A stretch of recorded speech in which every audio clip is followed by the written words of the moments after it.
নমস্কার বন্ধুরা, রুচির কিচেনে সবাইকে স্বাগত জানাই। আজ নিয়ে এসেছি ডিমের একদম ইউনিক একটি রেসিপি। দুপুরের লাঞ্চ বা রাতের ডিনারে এই রেসিপি থাকলে খাওয়াটা বেশ জমে যাবে। চলুন রেসিপিটা দেখে নেওয়া যাক, আশা করি ভালো লাগবে। এখানে দেখুন আমি বড় সাইজের একটা পেঁয়াজকে গ্রেট করে নিয়েছি, তার সঙ্গে অল্প করে একটু আদা আর 4-5 কোয়া রসুনকেও গ্রেট করে নিলাম।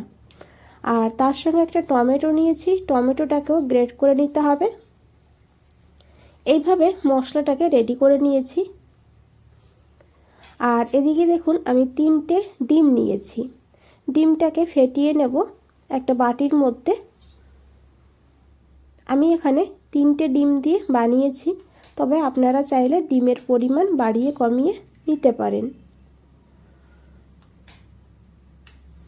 এখন এই ডিমের মধ্যে দিয়ে দিয়েছি অল্প করে পেঁয়াজ কুচি, অল্প করে কাঁচা লঙ্কা কুচি, তবে কাঁচা লঙ্কাটাকে আপনারা স্কিপ করতে পারেন।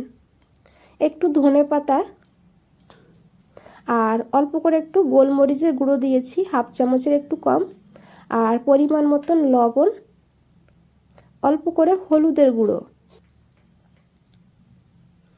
এখন এই ডিমটাকে ভালো করে ফেটিয়ে নিতে হবে।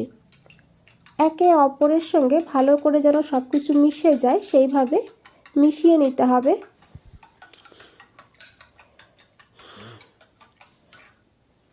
তো দেখুন বন্ধুরা, ডিমটাকে এইভাবে রেডি করে নিলাম।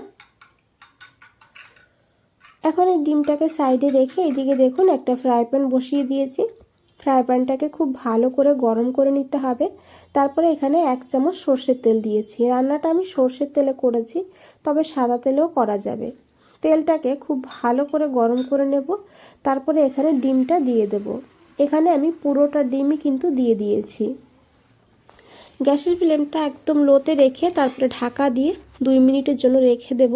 2 মিনিট পর ঢাকনাটা খুলে নিয়েছি। এখন এই ডিমটাকে এইভাবে রোল বানিয়ে নেব। এইভাবে যখন দেখবেন নিচের সাইডটা শক্ত হয়ে গিয়েছে আর উপরটা শুকিয়ে গেছে, তখন এইভাবে চেপে চেপে রোলটা বানিয়ে নিতে হবে। এখন এই ডিমটাকে আমি এইভাবে কেটে নেব। দেখুন লম্বা লম্বা করে এইভাবে পিস পিস করে কেটে নিতে হবে।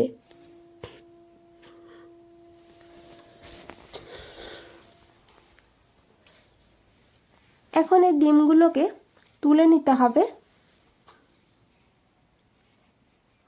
আর এই ফ্রাই প্যানে আরও 2 চামচ তেল দিয়েছি। তেলটাকে খুব ভালো করে গরম করে নিতে হবে। তারপরে এখানে দিতে হবে 1/2 চামচ গোটা, তারপরে এখানে সে গ্রেট করে রাখা রসুন আর আদা দিতে হবে। আদা রসুনটাকে হালকা করে ভেজে নেব।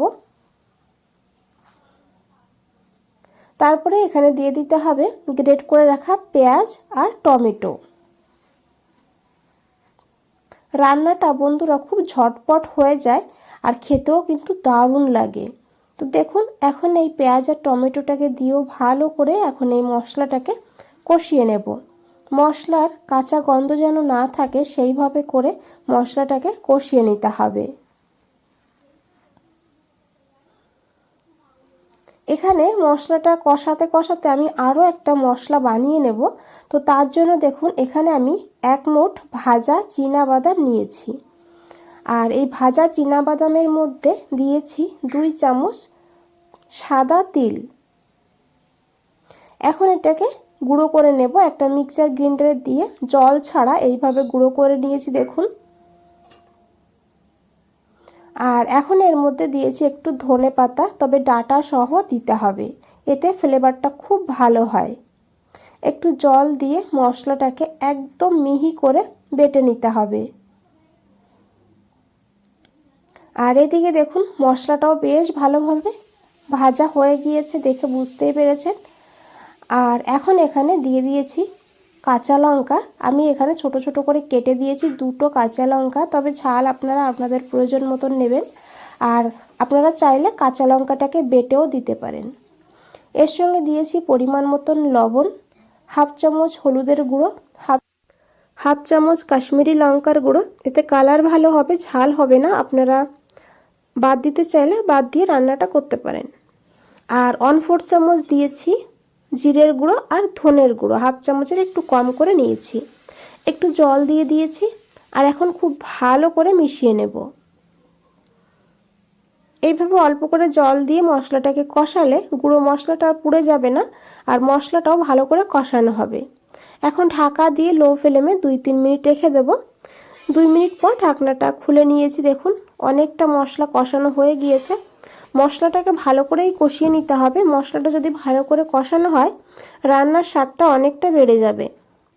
এখন এখানে দিয়েছি বেটে রাখা সেই মশলাটাকে দিয়ে খুব ভালো করে আবারও 2-3 মিনিট কষিয়ে নিতে হবে। বন্ধুরা এখানে একটা কথা বলে রাখি, যদি রেসিপিটা দেখে ভালো লেগে থাকে একটা লাইক করে দেবেন।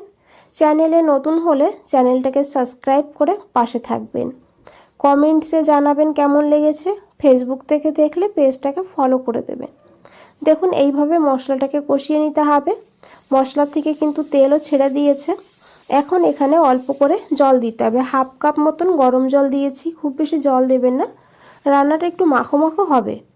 এখন খুব ভালো করে মিশিয়ে নেব। আর এদিকে দেখুন ঝোলটাও ফুটতে শুরু করে দিয়েছে।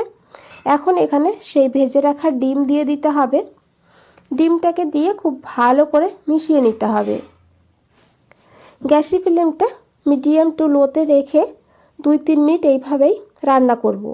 তারপরে এখানে 2টো কাঁচা লঙ্কা দিয়েছি সুন্দর ফ্লেভারের জন্য।